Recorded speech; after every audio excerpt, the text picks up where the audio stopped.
के बीच में थे और जिनका ब्लड प्रेशर लो था। 4 साल के लिए पेशेंट का फॉलोअप किया गया। आधे ग्रुप को एंजियोप्लास्टी का ट्रीटमेंट दिया गया और आधे ग्रुप को मेडिकल ट्रीटमेंट दिया गया।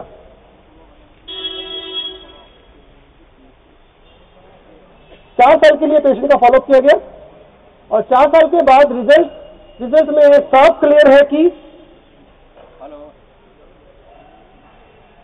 डेथ रेट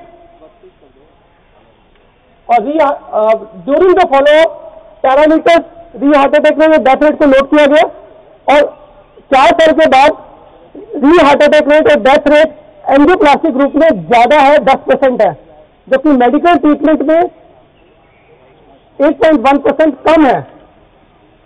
तो इससे यह साबित हो गया कि हार्ट अटैक पेशेंट में यदि एंजियोप्लास्टी कराई जाए 48 घंटे बाद और पेशेंट स्टेबल है तो उससे फायदा नहीं बल्कि नुकसान होता है। उससे री हार्ट अटैक रेट और डेथ रेट बढ़ जाती है। इसीलिए अमेरिकन हार्ट एसोसिएशन ने हार्ट अटैक पेशेंट में जिसको 48 घंटे बीत चुके हैं एंजियोप्लास्टी के लिए रिकमेंड नहीं किया है।